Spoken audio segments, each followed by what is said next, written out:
of the free world in standing up to his barbarism. The UN General Assembly will vote later today, and we call on every nation to join us in condemning Russia and demanding that Putin turn his tanks around. If instead Putin doubles down, then so shall we, further ratcheting up economic pressure and supporting Ukraine with finance, with weapons and with humanitarian assistance. Today, the Disasters and Emergency Committee is launching its Ukraine appeal, and every pound donated by the British people will be matched by the government, starting with £20 million. Mr. Speaker, this morning I had meetings with ministerial colleagues and others. In addition to my duties in this House, I shall have further such meetings later today. Rem Stewart. Men, women, children terrorised, murdered and maimed. Indiscriminate munitions unleashed on civilian populations with a total disregard both for international law and human life. Can my right honourable friend assure the House that we will accelerate the transfer of military supplies to the Ukrainians and maintain this country's proud record of support for refugees fleeing war? I thank my right honourable friend, and I hope I can say that I speak for the whole House when I spoke to President Volodymyr Zelenskiy this morning, and I told him, Mr. Speaker, that we would indeed do everything we can to accelerate our transfer of the shipments that he describes, of the weapons that he describes, and the UK, as the House knows, was the first European country to send such defensive weaponry, and we are certainly determined to do everything we can to help Ukrainians fleeing the theatre of conflict. We now come to the Leader of the Opposition, the Right Honourable Keir Starmer.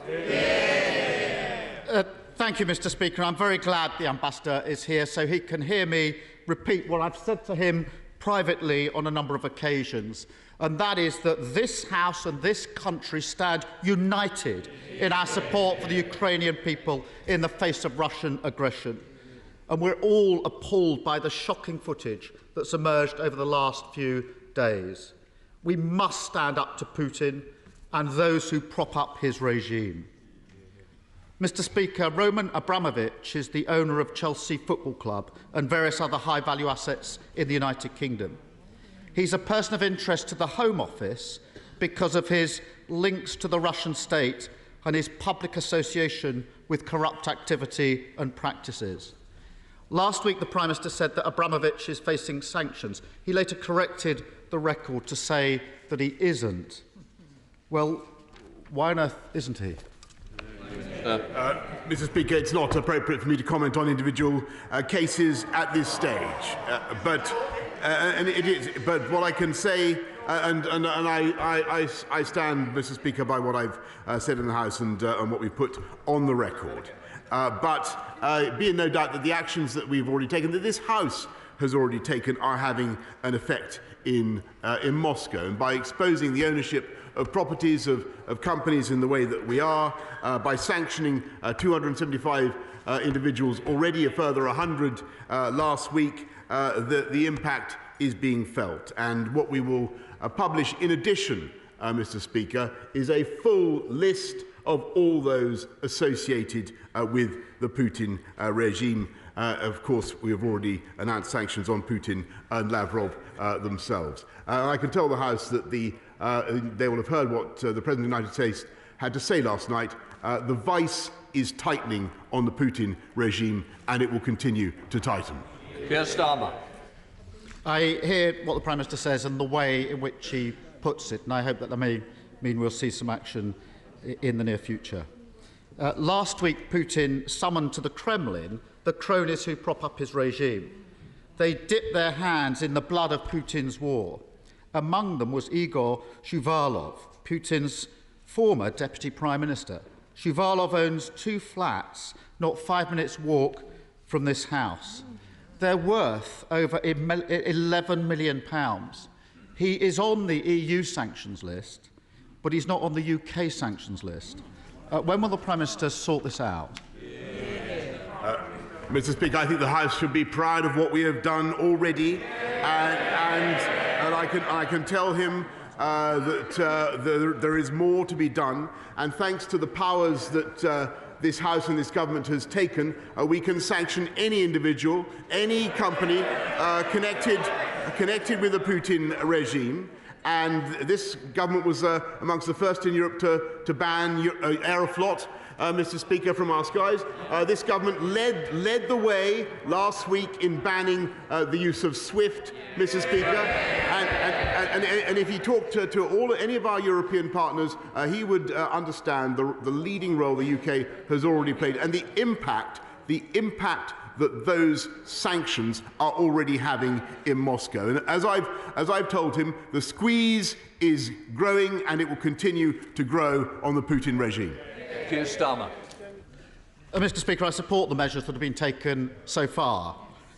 The ownership of Shuvalov's flats is registered under Sova Real Estate, which is actually owned by Shuvalov and his wife. We only know which oligarch lurks beneath that shell company because of the information obtained and disclosed by Alexei Navalny.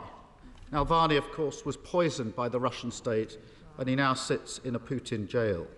Transparency is essential to rooting out corruption. It should be built into our law, but it's not.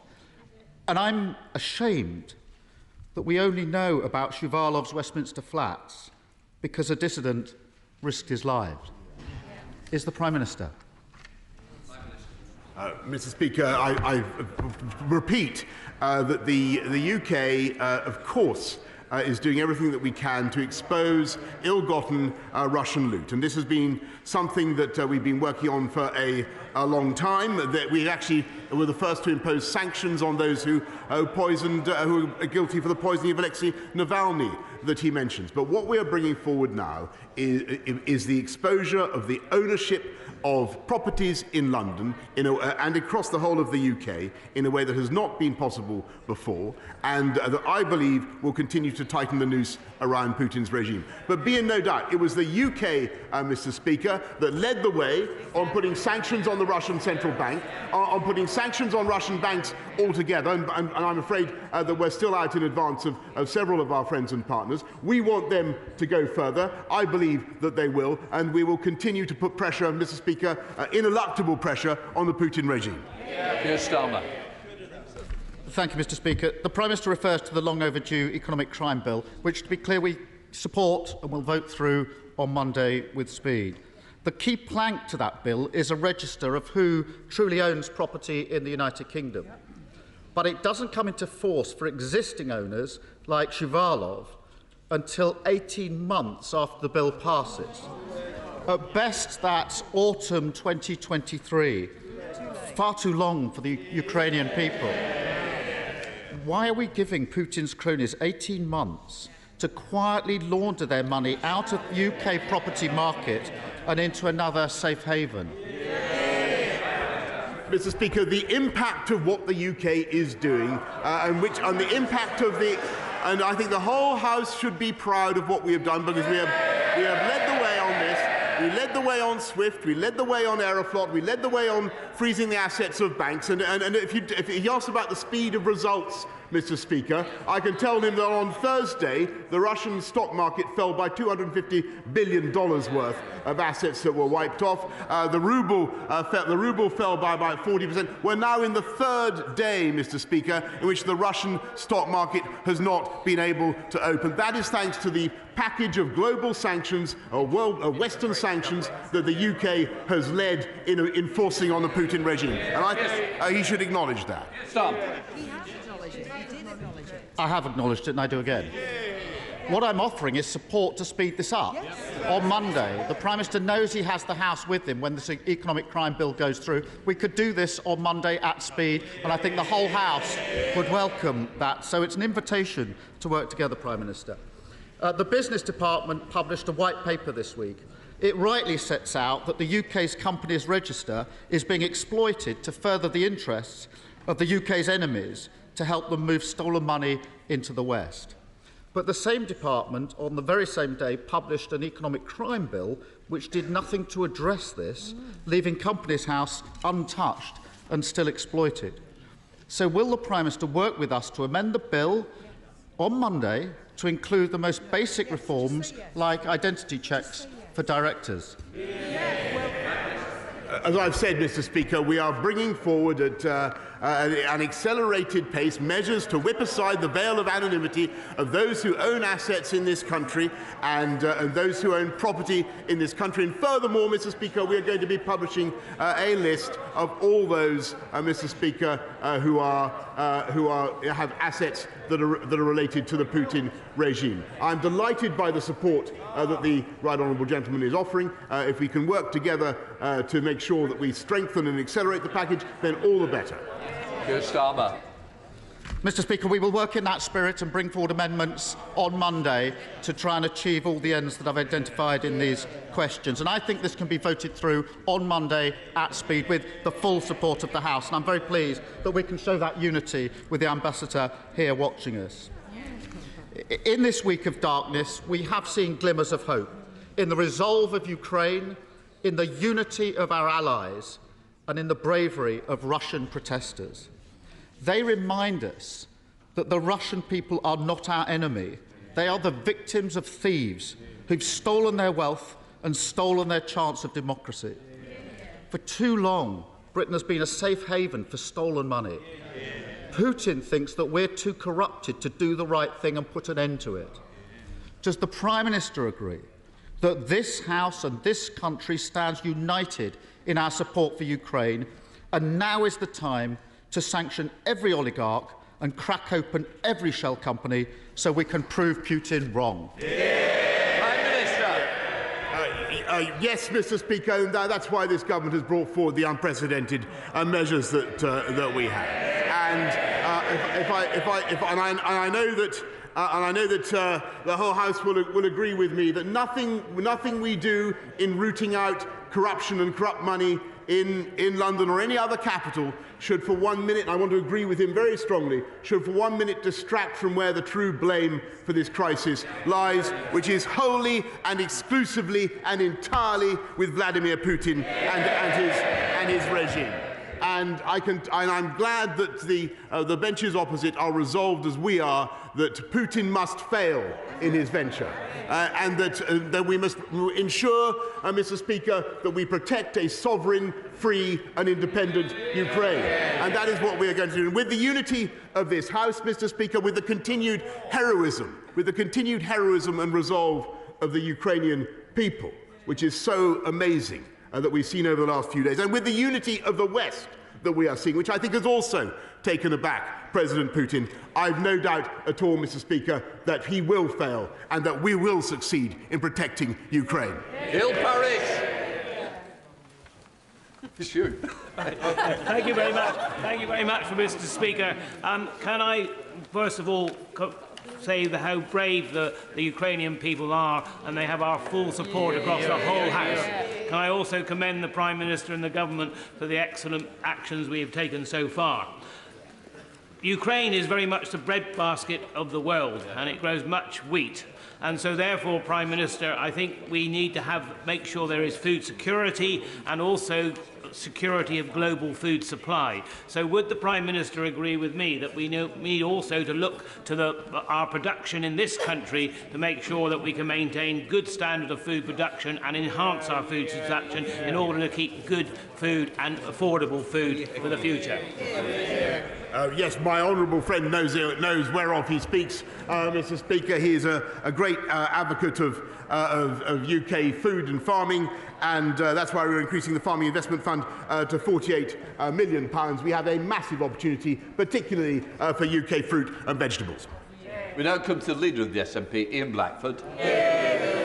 Thank you, Mr. Speaker. And can I join you in welcoming the Ukrainian Ambassador to our proceedings? Mr. Speaker, with every passing hour, the world is witnessing the horrors of Putin's war in Ukraine.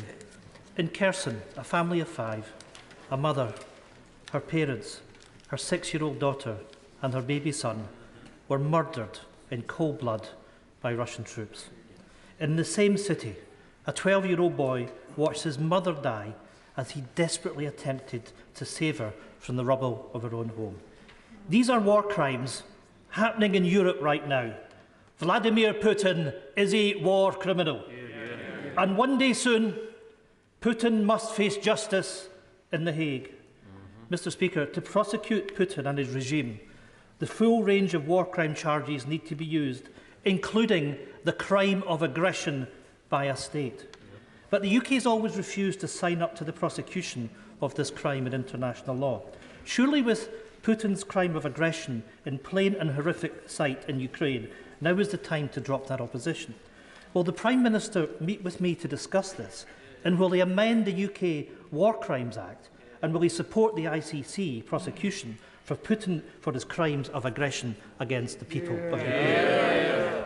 Well, Mr. Speaker, I'm in principle, of course, happy to meet the Honourable Gentleman at any stage, but I can tell him that what we have seen already from Vladimir Putin's regime in the use of the munitions that they have already been dropping on innocent civilians, Mr. Speaker, in my view, already fully qualifies as a war crime. And I know that the ICC prosecutor is already investigating, and I'm sure the whole House will support that. In Blackford.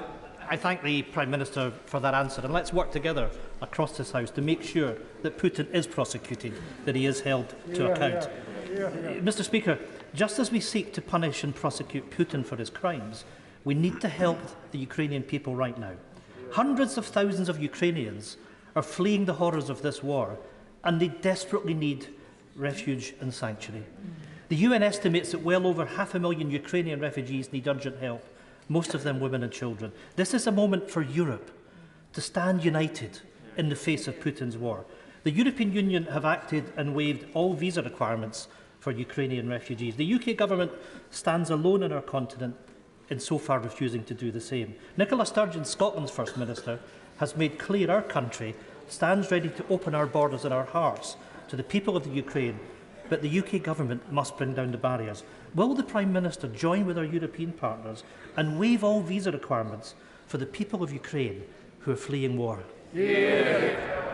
Mr. Speaker, the EU already, because of its Schengen border-free zone, has its own arrangements with Ukraine. They've differed for a long time from those of the UK. But what we do have is a plan, Mr. Speaker, to be as generous as we possibly can to the people of Ukraine, and the numbers that will come just under our family reunion scheme could be in the hundreds of thousands, to say nothing of the special new path that we're opening up for those coming, the humanitarian path, Mr. Speaker, that is also uncapped. And I think that's the right thing to do. What we won't do, Mr. Speaker, is simply abandon all checks.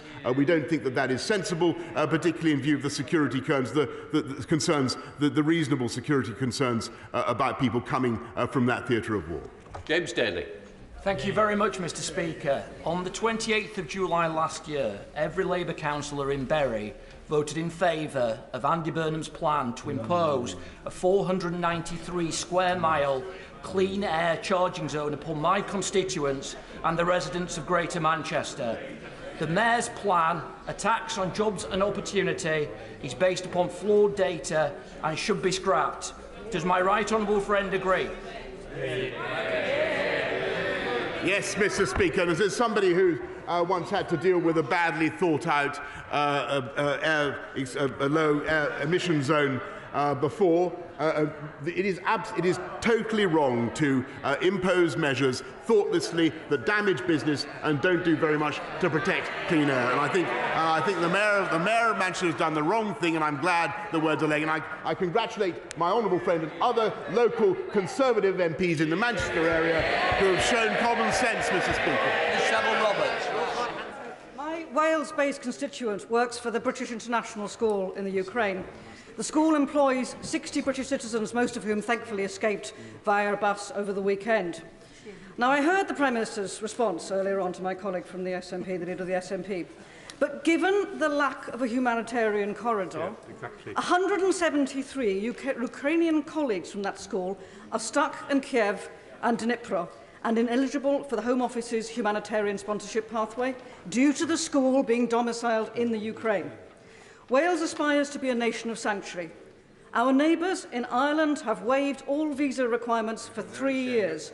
Why won't he allow us to provide the same humanitarian welcome?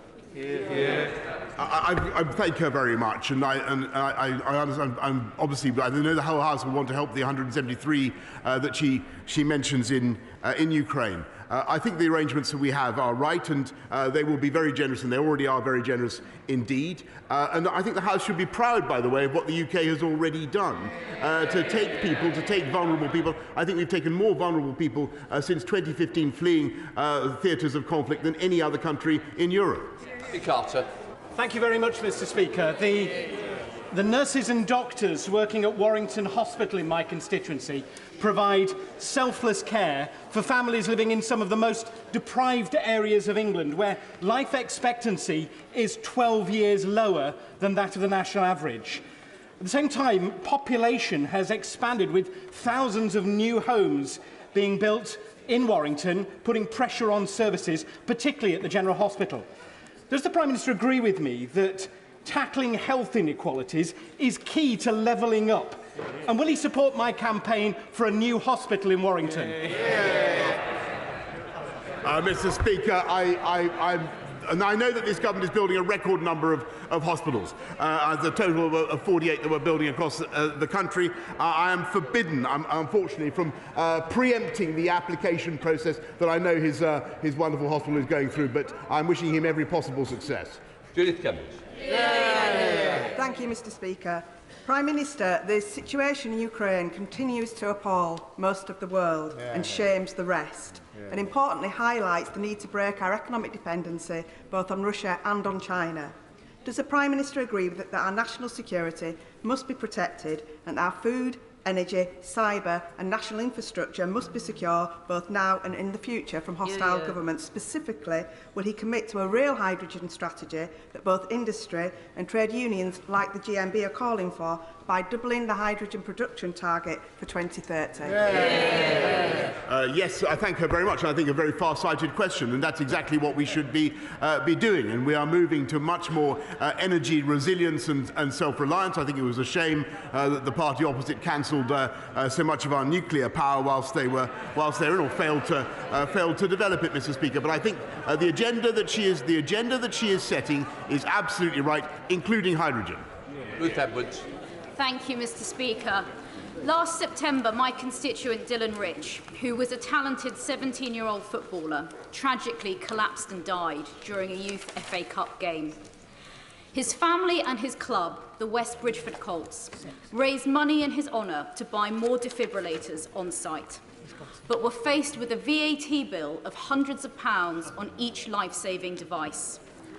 Will my right honourable friend commit to reviewing the VAT on commercial defibrillators to bring them in line with the zero rate applied to other medical instruments? And will he meet with me, Dylan's family and his club to discuss this much-needed change? I thank her very much, and I think the whole House will want to echo my condolences to Dylan's friends and family. And she raises a very important and emotive issue. Defibrillators at the moment are bought through voluntary contributions and donated to charities that may be eligible for VAT relief, Mr. Speaker. But I'm very happy to meet with her to discuss the matter further. Lesterson. Will the Prime Minister instruct the Conservative Party to give to Ukrainian humanitarian causes the £2 million they've accepted from Lyubov Chanyukin? This includes £80,000 referred to in data released today by the Electoral Commission. Now, I know he doesn't want to tar everyone with Russian links with the same brush, and neither do I. But leaked documents... They might want to listen to the question, Mr. Speaker. Leaked documents show that Vladimir Chanyukin received $8 million from a Russian member of Parliament, an ally of Putin, who was later sanctioned by the United States. Mr. Speaker, this is an opportunity for the Conservative Party and for the Prime Minister to end the suspicion of conflicts of interest with Putin whilst showing solidarity with the Ukrainian people. It is absolutely vital, Mr. Speaker, if we are to have a successful outcome in what we are trying to do collectively, united with Ukraine, that we demonstrate that this is not about the Russian people, Mr. Speaker. This is about the Putin regime. To Liam Fox. Thank you, Mr. Speaker. Does my right honourable friend agree that choices always have consequences? Putin has chosen to inflict death and destruction on the people of Ukraine and must be made to pay.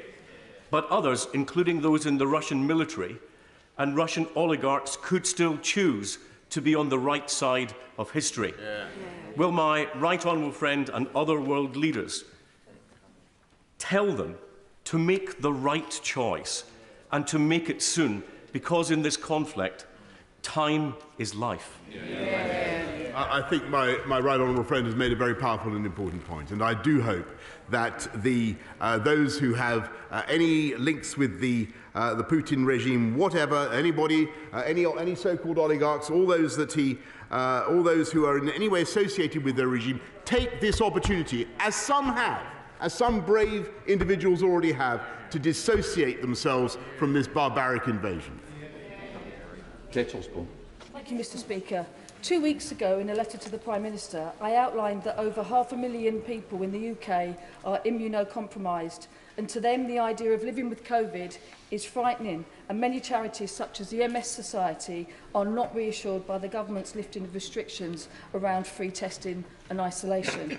So does the Prime Minister agree with me that in order to protect this group, free COVID-19 testing must continue and include their families and friends, as well as any unpaid carers, so that they can really be allowed to live with COVID? Prime Minister. I thank, and as I said to her, I think last week, it is absolutely essential that those who are immunocompromised, the clinically extremely vulnerable, continue to have access to free testing and all the therapies and antivirals that they need. Close question, Bob Seeley. Well, please, Mr. Speaker.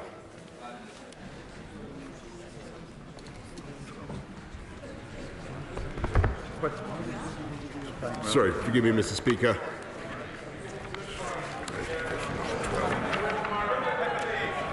Thank you. I thank my honourable friend for his question. We're carefully reviewing responses to our recent consultation on a range of legislative proposals to counter state threats, including foreign agents registration. We will update Parliament in due course. Seeley. Thank you, Mr. Speaker, and I'd like to thank the Ukrainian ambassador. Dobry den, drug moi, уважаемый посол. Дякую, дякую вашему народу. Slava Ukraina, Slava Ukraina. Okay. The benefit of the rest of the House, please. I just said thank you to him and thank you, sir. Key oligarchs enforce the Kremlin's hybrid conflict. In Britain, one of its aims is to ensure safe passage for money flows offshore, whilst law firms intimidate into silence those who would investigate, be it the media or even the National Crime Agency. Does the Prime Minister understand that this is how state corruption happens, and this is systemic, planned subversion? Does he realise the seriousness of what's been happening to the law firms and the finance companies in recent years? I think he's raising a very important point, and the law firms in this country are regulated by the Solicitors Regulation Authority. They were reminded on the 23rd of February of the need to comply with sanctions regulations, legislation, and there are regular checks to ensure that they are doing so. They have responsibilities under that regime to safeguard the UK and to protect the reputation of the United Kingdom legal services industry, and clearly they will face sanctions if they fail to do so. Chris Brown. Thank you, Mr. Speaker. Putin is the only enemy, but I do feel ashamed. The United Kingdom signed the Budapest Accord in 1994, guaranteeing the territorial integrity of Ukraine. 23 men who once sat on these benches gave their lives for plucky little Belgium. They have shields down that end. 22 did the same for Poland. They have shields down this end. And we're not guaranteeing the territorial integrity of Ukraine. We're not even, I don't want war, nobody wants war, but we're not even sanctioning Sergei Shoigu, the Russian defense minister, yet, nor Igor Osipov, the commander of the Black Sea Fleet, or Uzmanov, Sechin, Peskov, Abramovich, Roldugin, or the members of the Russian Duma who voted for this war. Why don't we use parliamentary privilege to get this out there so the lawyers can't attack the sanctions that we must surely bring rapidly today? Mr. Speaker, I hear him, and I know that the whole House will understand his feelings and his frustration that no country in the West is going directly to the support of the Ukrainians with direct military assistance, and that is a reality that we simply have to accept, because the consequences of a direct confrontation between the UK and Russia would be, I think, and indeed other Western countries and Russia, would not be easy to control. And if I can repeat the point I made earlier, I think they would play directly into Putin's narrative. That this is about, he says it's about him versus the West, he says it's about him versus NATO, we say it's about him versus the Ukrainian people, Mr. Speaker, and that is, I'm afraid, the difference. And as for what he says about shame, actually, I'm proud of what the UK has been able to do so far. I'm proud that we've given a lead, not just on sanctions, Mr. Speaker, where we insisted on the toughest measures, including for SWIFT, which had a dramatic effect, but also we were in the lead, Mr. Speaker, of all European countries in offering military assistance to Ukraine, and we will continue to do so. I know that he would like to go further. If I understand him correctly, he would like to go further, but I can tell the House that we are going to continue to go further, not just with military assistance, but also by tightening the vice on the Putin regime. Mr. Speaker, in addition to the tragedy in Ukraine, I know the Prime Minister also wants to slash red tape to make Britain more internationally competitive. David Cameron succeeded, but after he left, we abandoned his proven one-in, two-out regime and added billions in red tape costs instead. Last month's benefits of Brexit document repeats the mistake, vetoing one-in, two-out for another toothless regime. Can I urge the Prime Minister to step in before it's too late? Otherwise the blob will win and we will fail to deliver a key benefit of Brexit. Mr. Speaker, I'm delighted to say that we have a new Secretary of State for post-Brexit freedoms, and that he is driving a campaign to reform, repeal and replace outdated legislation and regulation across the board. And I don't know about the blob, Mr. Speaker. I can think of no more fearsome antagonist for the blob than my right honourable friend. Shelbrooke. Thank you, Mr. Speaker. Satellite images show a 40-mile-long convoy of military hardware heading towards surrounding the cities of Ukraine. We know from Grozny what the intention of Vladimir Putin is going to be. Mr. Speaker, hundreds of thousands of people are going to be murdered in these cities. Think of in this House, everybody, think of your families, think of your neighbours, think of relatives you may have aboard. They are going to be murdered. Now, the Prime Minister has led the world in the reaction to what's going on, and I'm proud of what he's done. So can I ask my right honourable friend, I know he's probably not been to bed for a week, but can I ask him to use every second he's got remaining until this tragedy is surely going to unfold to try and prevent it from happening? Mr. Speaker, this was, of course, one of the subjects that I discussed this morning with Volodymyr Zelenskiy. And I think to many people looking at it, if I just be quickly, Mr. Speaker, they will wonder why it is impossible to interrupt the progress of those tanks with airstrikes or from a drone, for instance, which we know that the Ukrainians have. Technically, unfortunately, it turns out militarily it is not as easy as you might think, Mr. Speaker. And the tragic reality is that Vladimir Putin is going to continue to grind his war machine forwards if he possibly can. That is why it is vital that we continue the military support that we are offering, and that is why it is also vital that together with the United States, with all our friends and partners in the West, we intensify and accelerate the programme of economic sanctions that is already hurting. Abrahams. Thank you, Mr. Speaker. Mr. Speaker, London is known as the world's capital for corrupt Russian money. Yes, it is. £100 billion a year is awash in our country. And the scale of this corruption couldn't happen without what the Intelligence and Security Committee describe as the enablers, the lawyers, the accountants, the PR specialists, and so on, including those who challenge our brave independent journalists for identifying them. The Prime Minister didn't respond fully, I think, to the honourable members from the Isle of Wight in terms of how he will tackle the activity of these enablers who are for too long been corrupting the rule of law in our country. I thank her. Well, with great respect, Mr. Speaker, let me repeat again, and perhaps reinforce what I said to my right honourable friend from the Isle of Wight. The legal profession, everybody involved in assisting those who wish to hide money in London, assisting corrupt oligarchs, have been set on notice that their actions are under scrutiny, and where they break the law, if they undermine the interests of this country and advance the interests of Putin's war machine, they will pay a price. Larry Kelly-Ford. Thank you, Mr. Speaker. In the last few days, I've been overwhelmed and heartened by the incredible response of my constituents to the crisis in Ukraine, with countless offers of accommodation and financial support for refugees. But the community sponsorship route is a very slow process, and it will struggle to meet the challenge that we face.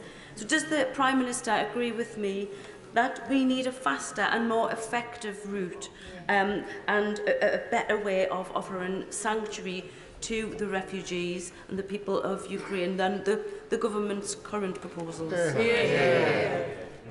I thank her very much. I know that the sympathies of the whole House are with her and what she's trying to do. And I talked to our Polish friends yesterday about what we can do in partnership with them to bring people directly to the UK who are fleeing to Poland. And I've set out for the House, as I know my right honourable friend, the Home Secretary, has already, the big package of measures that we're putting in to help people fleeing Ukraine. I just want to repeat, look at the numbers we took from Afghanistan, look at the numbers of BNOs from Hong Kong, huge numbers of people that have come to the UK, and I think that we've settled 25,000 vulnerable people since 2015, which is more than any other European country, so we should be proud of our record. Alexander Stafford. My grandfather, Paul Pettiglowa, was Ukrainian. He was deported by the Soviets to the gulags of Siberia. I am proud of my Ukrainian heritage, never more so than over the past week, when this plucky nation, the nation of my family, has stood up to the jackboot of Putin's army. I know that the world is watching the PM and our country. Will the Prime Minister give me his assurances that he will continue to look at every single possible option to ensure that Putin does the toughest range of punitive sanctions, both through financial measures, but also focusing on his inner circle? Yes, Mr. Speaker, and that's why we've begun with him and also with Sergei Lavrov. But there is no limit to what we can do on his regime, and we will continue to do that. Can I just echo what he said about our bond, our debt to the Ukrainian people? Never forget when we stood side by side with Russia in the 1940s against fascism. Mr. Speaker, there was a Ukrainian army. A Ukrainian contribution to that army was 10 million people, and they were absolutely invaluable in freedom as well. Angela Crawley. Thank you, Mr. Speaker. Prime Minister, Scotland stands ready to welcome any fleeing Ukrainians. However, this government has failed to follow the example of the European Union of a red tape visa-free approach. Will this Prime Minister commit to an unconditional, rapid, safe and legal approach to settlement for Ukrainians fleeing this invasion? Why is he failing to do so? Mr. Speaker, as I've explained to the House already several times, the EU has a border-free Schengen zone. It's not appropriate for them to have checks of any kind. We've got a different system. It is sensible, given the situation that we have and given the large numbers of people leaving that war zone. It's sensible to have checks and to make sure, Mr. Speaker, that we know who is coming in. But what we will not do is impede Ukrainians coming in fear of their lives. This country, as I've said several times today, has a proud record of taking people in. Look at what we've already done in look at the record just under my premiership. Look at what we've done to help people from Afghanistan. Look at what we've done to help the Hong Kong Chinese. She should be proud of what the UK is doing. That ends Prime Minister's questions. Point of order. Just let the Chamber just settle down. Who was the other one?